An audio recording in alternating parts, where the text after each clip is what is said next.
శ్రీమాత్రే నమః. శ్రీ గురుభ్యో నమః. ఈరోజు ఈ వీడియో చాలా ఇన్ఫర్మేటివ్గా ఉండబోతుంది. అందరికీ కూడా బాగా ఉపయోగపడేటువంటి వీడియో.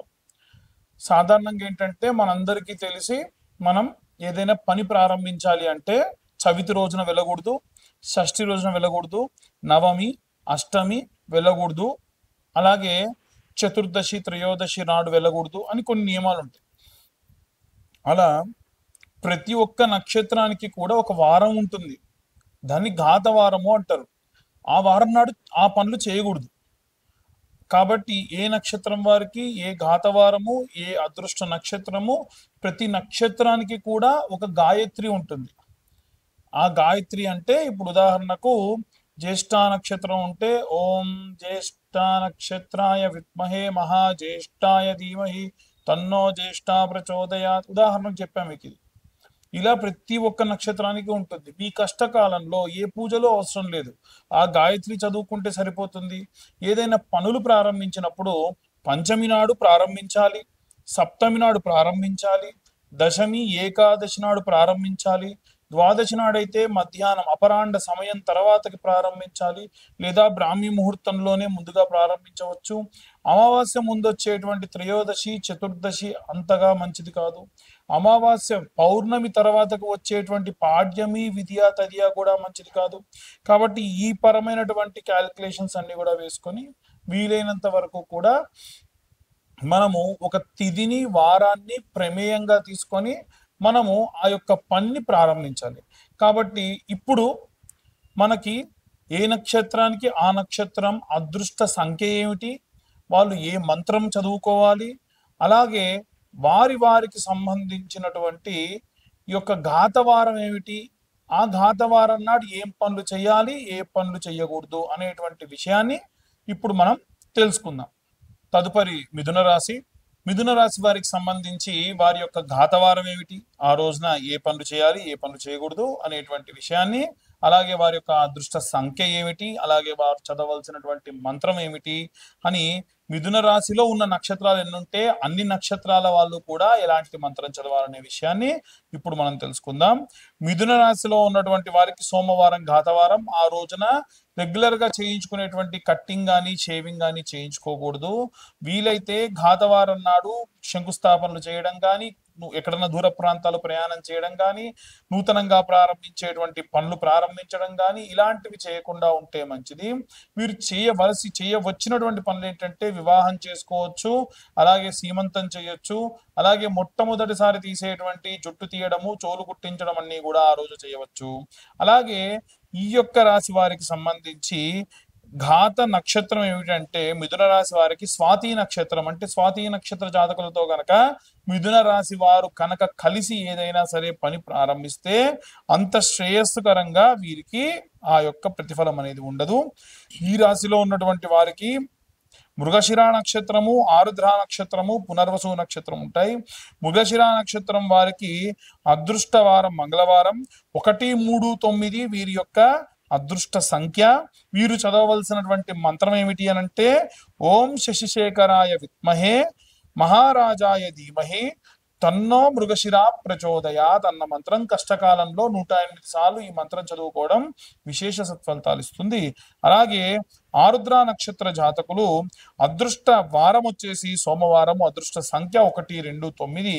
వీరికి చదవలసిన మంత్రం ఏమిటి అనంటే ఓం మహాశ్రేష్ఠాయ విద్మహే పశుంతనయాయ ధీమహి తన్నో ఆర్ద్ర ప్రచోదయాత్ అన్న జాతకులు అదృష్టవారము గురువారము. వీరి యొక్క అదృష్ట సంఖ్య వచ్చేసి 1, 2, 3 సంఖ్యలు.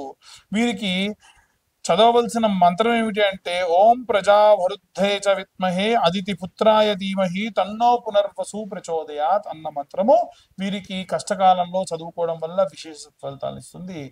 ఎట్టి పరిస్థితుల్లో ఎవరైనా సరే మీ జాతకం కావాలి అంటే మీ పేరు, date of birth, time, place ఉంటేనే జాతకం చెప్పించుకోండి. లేదండి నా పేరు ఒకటే మాకు తెలుసు అంటే ఆ పేరు గల వాళ్ళకి ఏ నక్షత్రం వస్తుందో మనం ఒక వీడియో చేసాం. దాన్ని బట్టి మీరు ఖచ్చితంగా మీకు కావాల్సిన రెమెడీస్ మీరు రెగ్యులర్ గా ప్రతి నెల చెబుతూనే ఉన్నాం, ఆ ప్రకారంగా చేయొచ్చు.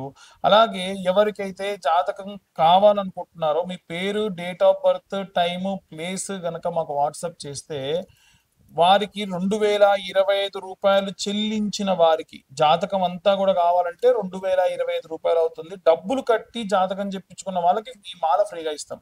చాలా మంది ఫోన్ చేసి మాల ఉచితం అంటా కదండి, మాకు మాల ఉచితంగా ఇవ్వడం ఫోన్ చేస్తున్నారు. ఎట్టి పరిస్థితుల్లో జాతకం కోసం డబ్బులు కట్టిన వాళ్ళకి ఇంతకు ముందు జాతకం మాత్రమే చెప్పేది, ఇప్పుడు ఈ మాల ఫ్రీగా ఇస్తున్నాం. ఎందుకంటే ఉన్నటువంటి సమయము కాలము అంత శ్రేయస్సుగా లేదు కాబట్టి. ఇక అందరూ కూడా ఎలాంటి రెమెడీస్ తీసుకోవాలి, పాపగ్రహ సంచారం వల్ల ఎలాంటి ఇబ్బందులు లేకుండా ఉండాలనే విషయాన్ని ఇప్పుడు మనం తెలుసుకుందాం. చాలా మంది రాహుగ్రహం వలన చాలా ఇబ్బందులు పడుతూ ఉన్నారు. అయితే రాహుగ్రహం గనక లగ్నంలో ఉన్న, పంచమంలో ఉన్న, నవమ స్థానంలో ఉన్న ఏదైనా ప్రయోగం చేయడం వలన ఫలిస్తుంది. ఏదైనా ప్రయోగం అంటే మీరు మనకు సాధారణంగా ఏంటంటే 4 బాటల మధ్యలో, 3 బాటల మధ్యలో చౌరస్తా అని అంటారు, కూడలి అని అంటారు. మనం అప్పుడప్పుడు చూస్తూ ఉంటాం. అక్కడ నిమ్మకాయలు, గుడ్లు ఇలాంటివన్నీ పడేసి ఉంటాయి. మనం దూరంగా చూడలేము. దగ్గర దాకా వచ్చిన తర్వాత మన బండి దాన్ని దాటుకుని వెళ్ళిపోతుంది. దాన్ని మించి దాటడం వలన ఎవరికైనా లగ్నంలో కానీ, పంచమంలో, నవమంలో రాహు ఉన్నా, వారికి రాహు దశ నడుస్తున్నా, ఒకవేళ ఆడపిల్లలైతే వాళ్ళు కనుక డేట్లో ఉన్నా, ఏదైనా సరే వాళ్ళు విడిచిపెట్టినటువంటి ఆ గాలి వీరికి సోకుతుంది. ఏదైనా దుష్టత్వం వీరికి ఆపాదించబడుతుంది. నిద్ర పట్టదు, ఉలిక్కిపడి లేవడం, సూసైడ్ చేసుకోవాలన్న టెండెన్సీలు రావడం, ఇలాంటివన్నీ విపరీతంగా జరుగుతూ ఉంటాయి. ఎవరికైతే ఇలాంటి భావనలు ఉన్నాయి, నాకు నిద్ర పట్టట్లేదు, సూసైడ్ లాంటివి థాట్స్ వస్తున్నాయి, ప్రతిదానికి భయం వేస్తుంది, ఇలాంటివన్నీ ఈ పాపగ్రహ సంచారం వలన వీరి జాతకంలో వచ్చేటువంటి ఇబ్బందులు.